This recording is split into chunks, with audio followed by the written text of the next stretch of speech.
So Sonia from Vision Granny Flats. We're here at Willowie Crescent in Capalaba with Aidan, the owner of the property. So this is an example of Aidan wanting to downsize from the family home that he'd lived in for many years, but at the same time help a family member, so in this instance his daughter. They had an extremely large house. They were wanting to be closer to Dad. So it's a good... Win-win. Yeah, it is a win-win. So Emily, Aidan's daughter, was able to sell her home and fairly quickly it went on the market and sold in a very short period of time.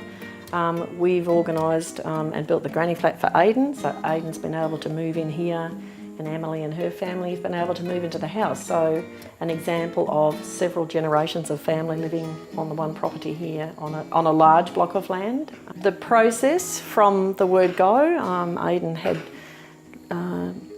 made a number of phone calls to a couple of different groups. And went and saw their... Some examples that they had? Some examples they had, yeah. But to me they were, they looked like mobile homes, you know. A lot of the companies are, that's obviously what they build is, you know, some look like dongas or very modular square looking things. Yeah. And they built them in the factory. Yeah. They come and they plunk them down. Yeah. I didn't like that idea. Righto.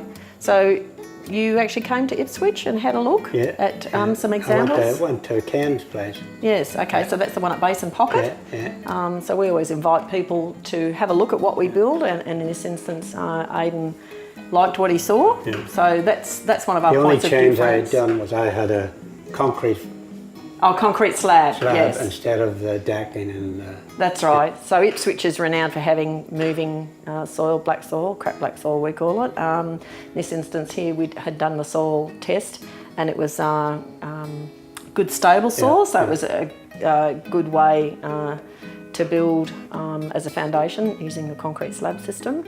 And that is one of our points of difference. You know, we'll do a soil test, the engineer will recommend what he thinks we could use as foundations. We then have the architect, so between Ken the builder, Russell the architect and myself, we'll work out something that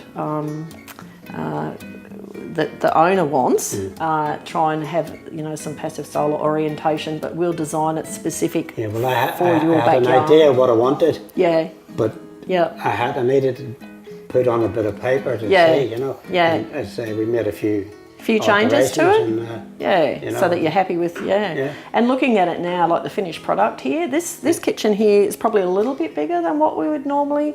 It's a little bit wider, but when you stand and come in the sliding doors like that front area there, it doesn't look like it's encroached on the living space. To me, you've still got the feeling of spaciousness. No, I've got plenty of room there, you know. Yeah. So it was definitely a win-win. Like, you can see, I don't know if you can see out the window there, Aidan's garden, and he's in the process of getting some new topsoil. He's got some edging in there. So still got his own private space here. I'm going to block that with you see the car? I've got plants to go in there. And and there's a walkway through, which is overgrown at the moment. Righto. And it means the family can walk down to your place here. You know?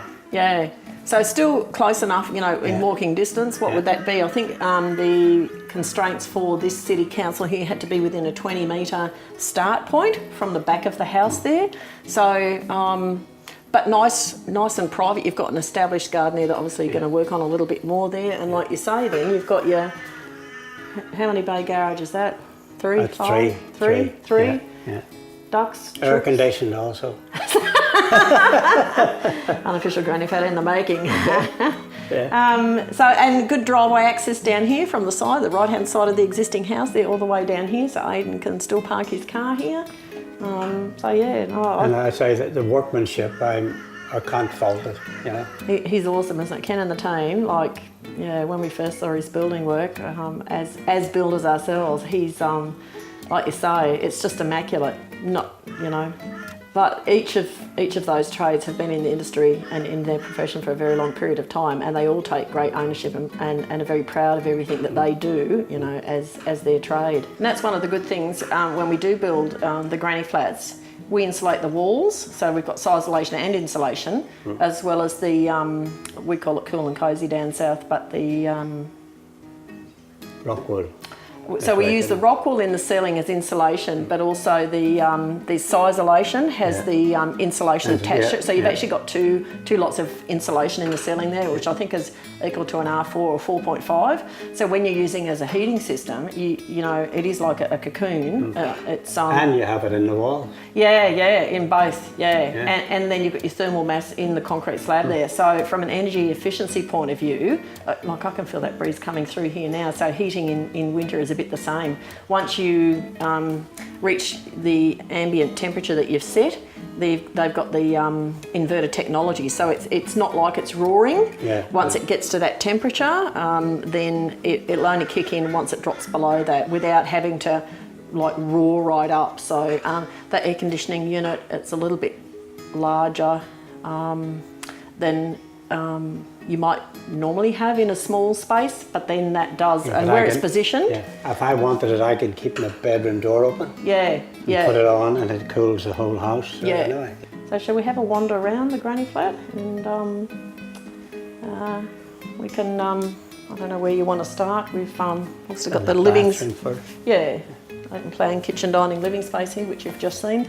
So this bathroom here, there were a few things in the Aiden that you particularly wanted in the bathroom, a seamless shower. I want, with so what I have up in the house, I have to step up into it. Right. I wanted things on the level as I get older. And that's perfect. So you didn't have to climb over a I hob. don't have to climb over. So we're having the shower screen installed this afternoon, and the door once that goes in there.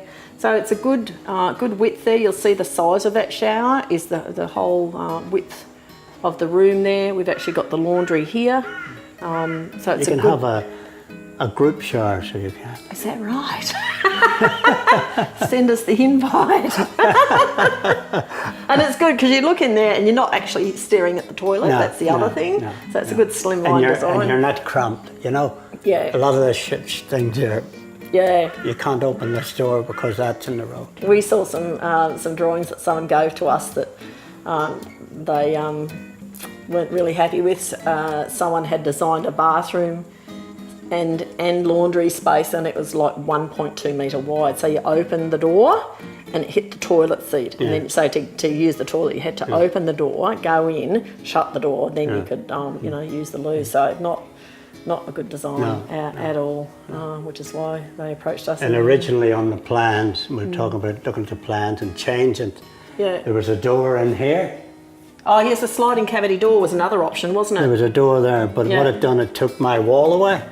Right, It took this wall in the bedroom away, which I wanted. I can put pictures on there. Oh, righto. Okay? And it's no trouble just to walk around the car. Yes. Instead of having a door there and a door there.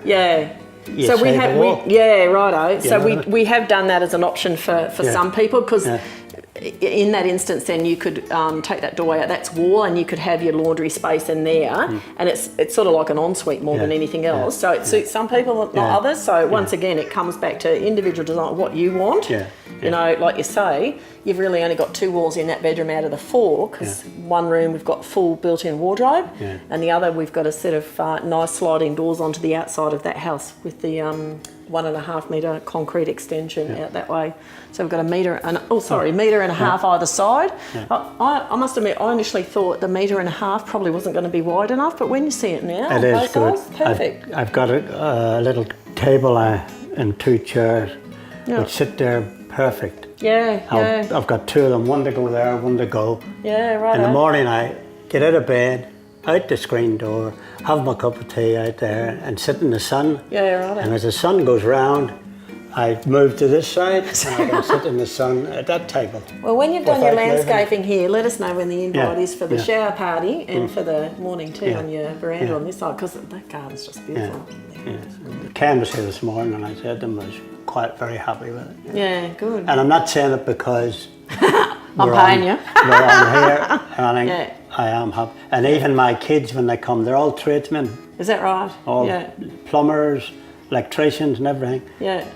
They can't get over the quality. Yeah, yeah. I've looked at many, you know, from other groups, and I say the same to people. I haven't come across anybody, and I'm not just saying it as well. Ken is the most awesome builder, and I haven't come across not one that matches the quality of what we produce. Yeah.